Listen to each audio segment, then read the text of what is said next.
A young whippersnapper, a college student that used his foot to close the segment. Man. That's very disrespectful. Yeah, respect your damn elders. Respect your damn elders to that curly-haired young boy right there. I mean, I'm not talking about the rest of them. I'm talking about that one dude right there. Watch yourself. I'll be there.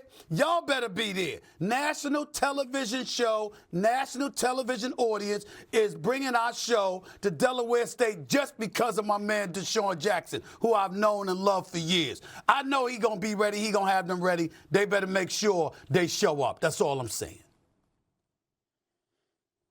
I want the juice. I need the juice. Can anybody bring the juice? Give me the juice in Delaware, please. I need it. All the ruckus, just bring it. Make me a believer. I'm from Missouri by way of Atlanta, Georgia, where they're known to say, hey, show me something. That's the show me state, by the way, but go ahead. I'm done here. You got it. Do it.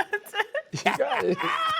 Insane. All right, we're going to switch over to the NFL. Dak Prescott and the Cowboys headed to Carolina to take on the Panthers Sunday. The 32-year-old QB, who used to talk about how he likely wouldn't want to play into his 40s, was asked if his thoughts have changed.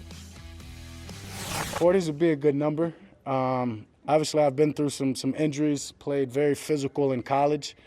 So if I can get to 40 playing at the standard that I want, yeah, that'd be awesome. Wonder if he's talked to Aaron about it, how it feels. But Dak looking way down the line. Let's just focus on Sunday. Immediate, what's in front of us. Should the Cowboys be on upset alert here, Stephen A? I'm not. I don't think so. I saw Carolina come back against Miami last week, but that's Miami. And that was a 17-0 deficit. If that's the Dallas Cowboys, they're putting up 40.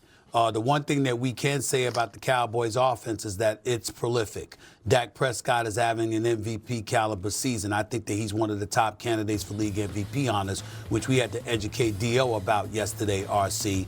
And I think that, even though C.D. Lamb has been out, with Pickens and those boys stepping up and handling their business, I think that you can expect to see the Cowboys put up numbers. It's not to say that it's not going to be a good game. It's not to say that Carolina is not going to be able to score on Dallas. I just don't think that defense is going to be able to stop Dallas's offense, and that's why I feel the way that I feel. Yeah, but I think they're still on upset alert. I know you look at this Dallas Cowboys offense, and they are extremely explosive, and I think you sort of compartmentalize last week and make that what this entire season has been for this team. That was not a microcosm of who Dallas was. Dallas hasn't played defense that way the entire season. Did we forget that Caleb Williams almost had a perfect day?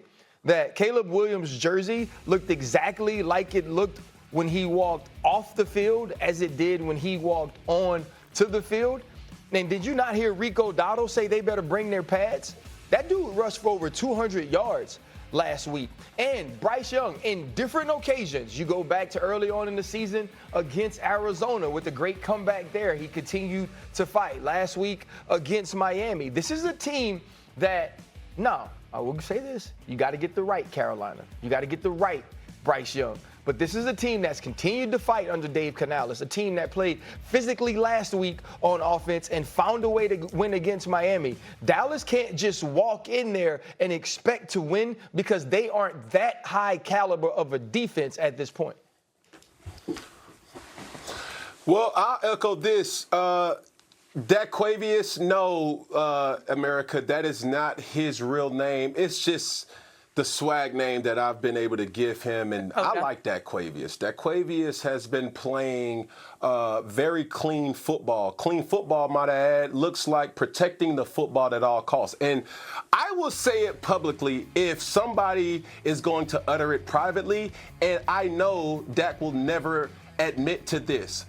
Micah Parsons, or the Dallas Cowboys moving along from Micah Parsons, is the best thing for his career. CeeDee Lamb being removed from the team for obvious injury purposes was the best thing for Daquavius' career. Why? Because they have eliminated the alpha distractions and given Dak the whole team, nothing but the team, so help you lead, Daquavius. And what has he been doing these last couple of weeks? Leading the team.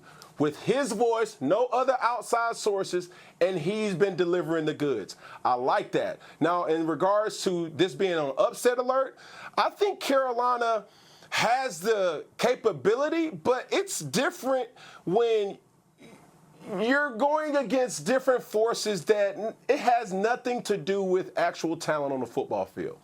When I'm looking at Carolina Panthers, I'm looking at Bryce Young hey, bro, it's time. It's time. It's time. When I'm looking at Carolina, the defense has been able to be the only hope of support that has been consistent.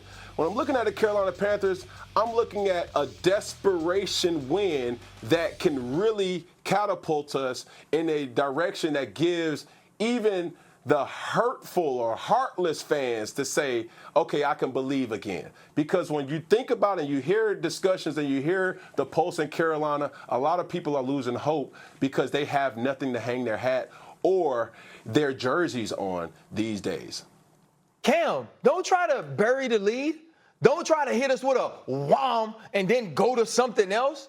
Basically, you just said that Dak is getting to be this Dak because you took alpha males out of the room. To me, that's diminishing his leadership. That's diminishing what we've seen from him in his play. And I know Stephen A is going to jump on here and be like, well, Dak doesn't play well in the playoffs, and he hasn't done this. But we're talking about the regular season. We're talking about the thing that earned him $60 million a year. We're talking about a dude that finished second in MVP voting 2 years ago. And that was after early on in the season having a terrible game against the San Francisco 49ers and riding that ship. Dak Prescott, I'm just talking about the person, is a grown-ass man. The way he handles any distractions in Dallas, the way he steps up in front of the mic when he wins, when he loses. If you ask him, he wants CeeDee Lamb there because CeeDee Lamb makes him better. But without CeeDee Lamb, he's found ways to lead because he can. And Micah Parsons ain't got nothing to do with him. And if he knows anything, he should want Micah Parsons there because at least they could get to the quarterback. I disagree with that. Dak Prescott is winning and playing well on Dak Prescott's own merits. And we have to start giving him credit for who he has been as a man and a player in this league. We haven't given Dak Prescott credit in the regular season. You haven't? Yes, I have. Yes, I have in the regular season. Yes, I said regular season. Yes, I have. Yes, I have. Yes, I have. All right? And by the way, he always says the right thing. All I've ever said about his composure and his verbiage during press conferences, I say you really don't need to talk to him because since he came into the league, the same thing he said then is the same thing he said now. Why waste your energy? That's all I said. And the only time I've ever lamented him in terms of his verbiage was when he didn't speak up in regards to Micah Parsons. One way or another, say it plain. If it's your team, it's your team. Because you know you're going to need a defense. You know you're going to need that brother to get to the quarterback, all right? So if he's that valuable to the team, say so. Make sure Jerry says so. When Michael Irvin, the playmaker, came on the show, what did I lament with him about? I said, Joe, man, you know what? Where were you at? You talk about the influence and the connection that you have with Jerry Jones. Where were you at? He said, damn, Stephen A., you right. It might have been my fault. I should have seen it. I should have felt it. I should have talked to Jerry. That's what he said. So what I'm saying to you is this. This is exactly my problem when it comes to Dak Prescott. It's people like you, RC. It's people like you. Because, you know, you pivot to being so motivational and so inspirational, and you're touching everybody's soul in all the right ways. You got everything but a preacher collar on for crying out loud, right? And what you do is you find the positive and you find the silver lining. And I'm saying, yo, you getting paid $60 million. $60 million. $60 million a year. You okay? I mean, come on now. At some point in time, I can't look at you and go like this. Yo, I know you could ball. You far from a scrub. You elite, bro, as a talent. How come I can't get that in January when I'm getting it in October, November, December? I can't do that? Yes, I can. Yes, I can. There was a time 24 hours ago when I just you want guys to say were on something. the same Can I say page. something? Yes, Cam, go. I would say this is a different Dak, though. And when I mean the removal of certain players, it's now on you, Dak, and all on you. And we've never had to say that while he's been the quarterback for the Dallas Cowboys, and he's been delivering. Just remember, you guys were in agreement of Orlovsky leaving him out of his top 5. Everybody was caping for Dak. We didn't agree with that. No, You said you guys were in agreement that he should have been eaten. There are times where ready they to fight. do agree. I'm just saying, there's receipts. Just like Anthony Mason. What we